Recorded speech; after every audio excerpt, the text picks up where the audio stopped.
Let's go for it. Yeah. Okay, you guys ready? Yeah. Here we go. Yes. Jake, maybe just start with Walker, just the situation with him. Yeah, look, he's as I said to you just now, he's it's not as bad as we thought it initially was, but he'll miss a couple of these games. And we're lucky enough, as I said, we don't play too many games between now and the end of February. So hopefully by the end of February he should be ready to go again. Maybe earlier, but I suppose we're not going to take a chance. It's not worth it considering so much rugby left. And Billy's available for selection. Yeah, and Willie, yeah, he'll be back this week. He's gonna, he's obviously his leave has been broken up into 2 blocks, and first block finished, and now he'll get another block in February. Okay, and then finally, obviously Bordeaux had a huge win on the weekend. Must have really impressed now coming here with the big teams. Yeah, look, not only on Saturday against Series, I mean they've basically beaten everybody convincingly in our pool. They're second on the log in the top 14. So I mean they are the form team. I looked at their results. I don't think they've lost for a long time, home or away. So it's going to be. I've got no doubt that the way that it's set up, they're going to have to bring their main guys, and I say that because if Leon win, we get a bonus point and win by a lot of points.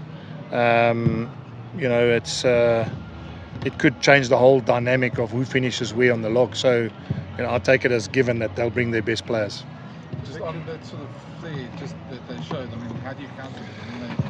Yeah, look, I mean, Brendan, there's obviously, I think to be fair, we also have played really good rugby, scored lots of points. We're the top try-scoring team in the URC, so it's going to be an interesting game.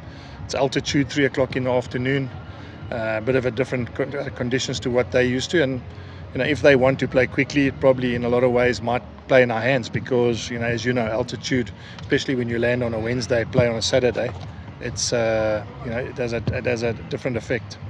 Sorry, Jake, I'm going to ask questions of the past later. Can I just ask you? Guys, just make sure they please, Chris. Just tell him I've got to. Just as a follow-up to Brendan's question, what is the nature of Walker's injury? I saw him with his Yeah, let's say. In English, please. Oh, sorry. Yeah, he's just hurt his AC joint. And as I said, it's not as bad as they initially thought. They thought it might be shoulder. But it's, as I said, it's the lower form of the AC injury that we can get. So, obviously very positive. And Villy's just back. Villy's back from his leave. He's got 2 batches of leave. So his first batch is finished, and he'll get another batch in another block in February. Jake, does this game sort of feel like, now looking at what's it played, does it feel like it's a knockout game before the knockout series? Yeah, well, interesting enough, I mean, that was my message to them last week. It was a knockout game last week. We had to stay alive in the competition. And you actually asked me as well, what do you worry about losing a couple in a row? So it's no different. I think if you look at the nature of this competition, I mean, it's interesting. Their last score, Bristol against us, changes the point difference. Those last 2 scores that Saracens conceded against Bordeaux changes the points difference as well. So it just shows you how tight this competition is. Had they not scored there and Saracens hadn't conceded those 2 tries, then all we had to do was get a bonus point and win by about 5 points. Now we've got to win by 36 points. So it shows you how quickly it can change. So yeah, I mean, I think the nature of this competition, because it's so close. Look at La Rochelle on the weekend. When La Rochelle lost to the Stormers, they had to get 5 points. They had to win by a lot of points to stay alive. So I think what's happening now, the last weekend's all about knockout rugby. It's making sure you're alive. Just again, you're saying that you're predicting that they might bring their best players this time. Yes. And again, also it's bring the internationals. How good has it been again to just face and also have those big name players coming to Well, I said last week when I was in Bristol, they asked me about the box not being available. And this is our test matches. These are our tests. Just like the box have test matches. For a club, this is when you're in the Champions League. You guys would know because you follow football.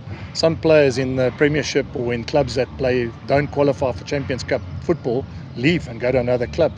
And I'm thinking rugby might get to that. It might get to a point where you want to play Champions Cup rugby.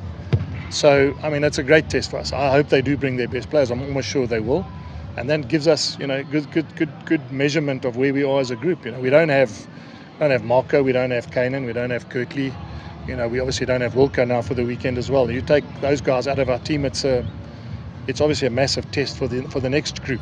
But that's what makes this comp so exciting, and also makes the measurement of where I am with the Bulls so important because every year we're going to be asked the same questions about big teams coming here, and we're going to have to play well.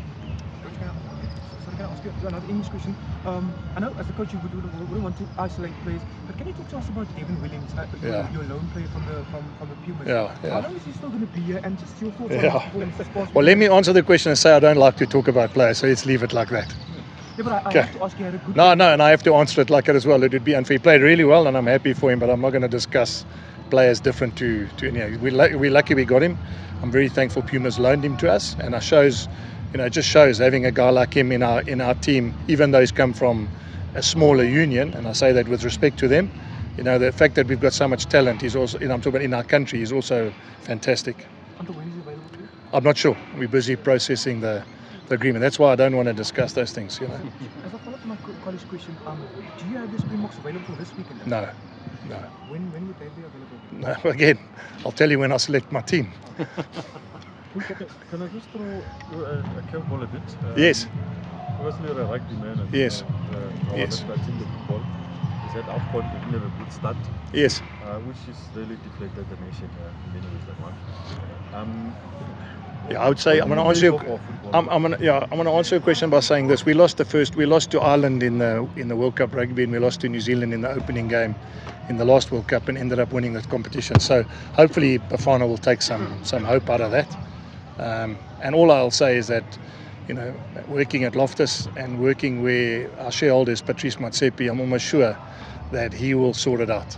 I've got no doubt in my mind. If you see what he's done for football already, with all the tournaments he's sponsored and all the money he's put into football, I'm almost sure that, if we don't get it right at this tournament, I'm almost sure that, he won't let it go away. He'll make sure he sorts it out. So, all positive. I don't think we must write them off. Let's see.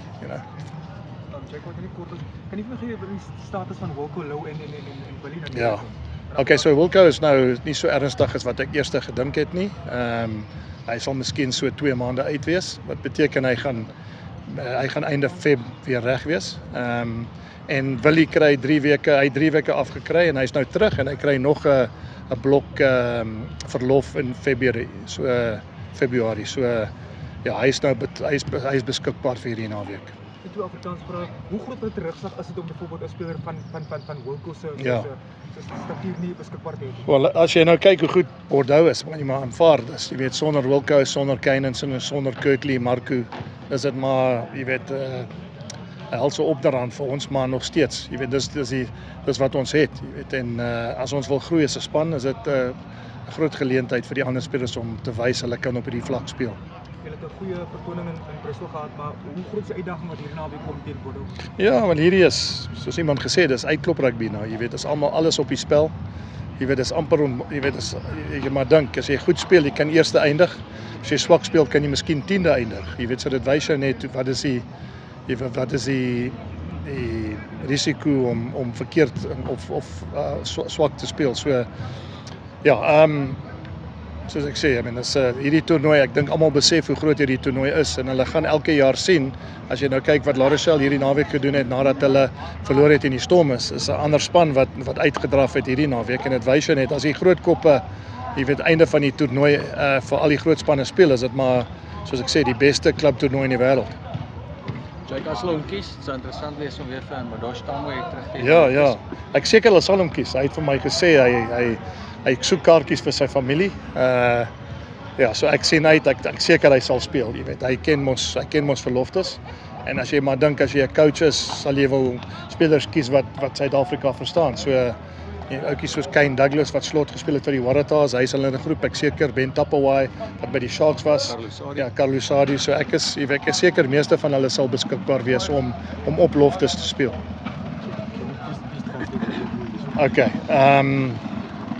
Yeah, I think Madosh, I'm looking forward. He's asked me for tickets for the game, so for his family. So I'm assuming that he's coming and playing, unless he wants to sit in the stands with his family.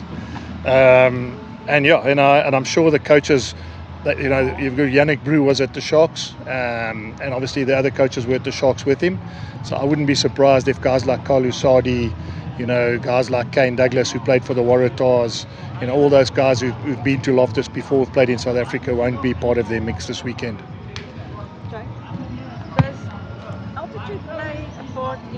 strategy Yes. when you play a big team like that? Well, altitude and heat, considering, I mean, if you consider last week in Bristol was freezing cold, and so you got to play the conditions. And there's no doubt that the altitude, everyone knows when you go to altitude, that's why top athletes go and train at altitude before Olympic Games. It's basically to make sure that they get as fit as possible. So altitude does play a massive, and it's something that you've got to put into your game. There's no use playing as slow as you can and not using altitude to your advantage. But the interesting thing is, I mean, they like to play quickly as well. So, it's not a case of we're going to take them to a place where they haven't been before, because they are probably, well, they're not, but they are. That's the team that plays the quickest. They've scored the most. I think they've scored 6.3 tries a game in all their games. So, they like to keep the ball alive and run from everywhere. So it'll be interesting to see whether or not they play with the same strategy, considering they're playing at altitude.